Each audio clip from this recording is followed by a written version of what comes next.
यकीनन अल्लाह ताला ने हमारी दुनिया और इसमें मौजूद हर चीज़ को इंतहाई परफेक्ट तरीके से बनाया है।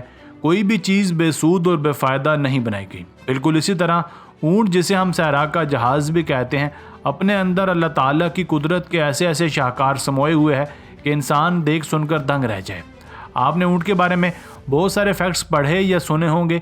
इन्हीं फैक्ट्स पर हमने आपके लिए पहले भी एक वीडियो बनाई थी जिसमें हमने आपको बताया था कि ऊँट को अगर सांप खिलाया जाए तो क्या होगा। आज की वीडियो में भी ऊँट के बारे में चंद ऐसे ही फैक्ट्स आपको बताएंगे जो शायद आपने पहले कभी ना सुने होंगे, जैसा कि एक मरा हुआ ऊँट कितना ख़तरनाक साबित हो सकता है। ये सब जानने के लिए आपसे गुजारिश है कि वीडियो को मुकम्मल देखिएगा। नंबर 1, आपने शायद कभी एक बात तो नोट की होगी कि हम ऊँट को सहरा में और आम इलाकों में दूर दराज का सफ़र करने के लिए इस्तेमाल करते हैं, मगर ये काम घोड़ों से क्यों नहीं लेते। हालांकि घोड़ों में तो ऊँट की निस्बत 5 गुना ज़्यादा फुर्ती होती है और वो एक दिन में 100 मील का सफ़र तय करने की वजह से ऊँट की निस्बत हमें जल्दी अपनी मंजिल पर पहुँचाने की सलाहियत भी रखते हैं। तो फिर हम ऊँट को घोड़े पर तरजीह क्यों देते हैं? तो इसका जवाब ये है कि घोड़े में बेशक ऊँट की निस्बत ज़्यादा भागने की सलाहियत होती है, मगर घोड़ा इतनी स्पीड से सिर्फ थोड़ा सा ही सफ़र तय कर सकता है, जबकि ऊँट अगर सारा दिन भी बगैर खाए पिए चले तो उसे कोई परवाह नहीं होती। इसकी वजह उनके पाँव और जिस्म की बनावट होती है जो उन्हें लंबा और कठिन सफ़र तय करने में मदद देती है। और दूसरी सबसे अहम बात, घोड़ा सहरा की तपती रेत पर शायद 2 किलोमीटर भी न चल सके और वही फंस जाए, क्योंकि उसके पैर रेगिस्तान की बजाय पथरीली ज़मीन पर चलने के लिए कारआमद होते हैं।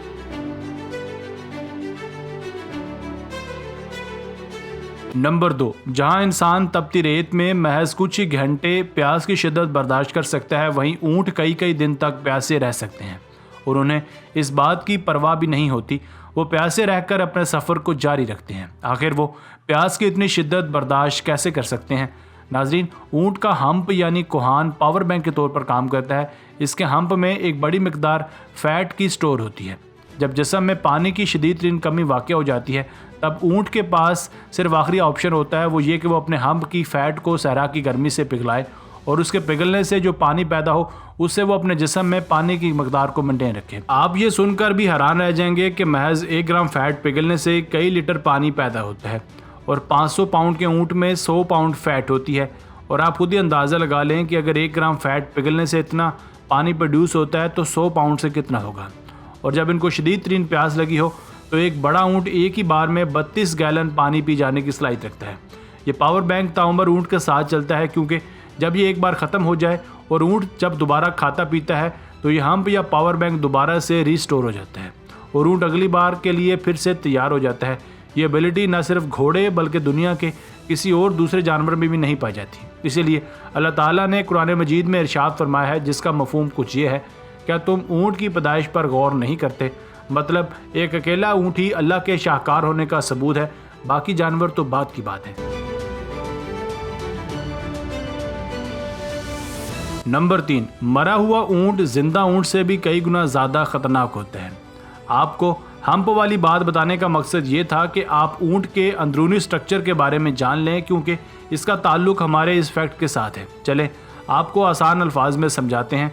अगर खुदा न खास्ता आप सहरा की झुलसती रेत में कहीं खो जाएं, तो क्या आपके अंदर इतनी एबिलिटी है कि आप अपने आप को कई दिन बगैर पानी के और खाने के ज़िंदा रख पाएँ? तो आपका जवाब होगा नहीं, क्योंकि अल्लाह ताला ने हमारे अंदर ऐसा सिस्टम बनाया ही नहीं जैसा कि ऊँट के अंदर है, क्योंकि हमें सहरा में बाकायदगी से ट्रैवल करने की भी ज़रूरत पेश नहीं आई। इसी तरह कोई बर्गर कैम्बल, मेरा मतलब ऐसा कैम्बल जिसकी सारी ज़िंदगी AC वाले कमरे में गुजरी हो, उसे खाना पानी वक्त पर दिया जाता रहा हो, उसने कभी सहरा को देखा भी ना हो और वो अचानक से सहारा जैसे रेगिस्तान में भटक जाए, तो आप सोच भी नहीं सकते कि उसके साथ क्या होगा, क्योंकि उसके फैट्स प्रोड्यूस करने वाले सेल्स ख़त्म हो चुके होंगे।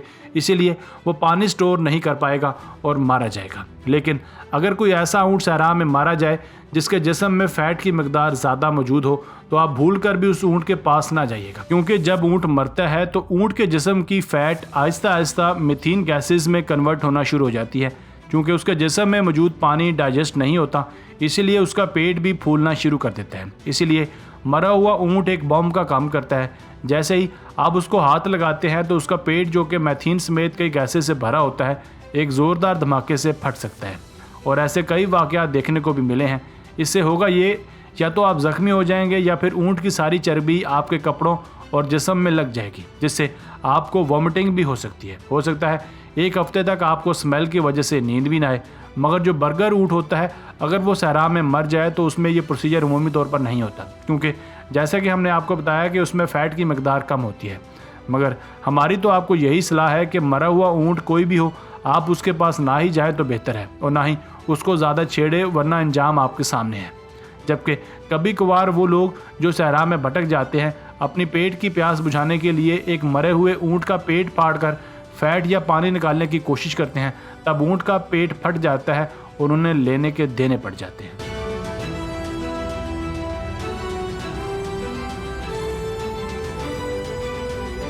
दोस्तों, आज की वीडियो बस यहीं तक थी। उम्मीद है आपको पसंद आई होगी। अपनी राय का इजहार कमेंट सेक्शन में लाजमी कीजिएगा। अगर आपने अब तक हमारा channel Asif world TV subscribe नहीं किया तो जल्दी से कर लें, क्योंकि हम आपके लिए दिलचस्प और मालूमाती वीडियोज़ लेकर हाजिर होते रहा करेंगे। मिलते हैं एक नई और दिलचस्प वीडियो के साथ। तब तक अपना बहुत सारा ख्याल रखिएगा। अल्लाह निगहबान।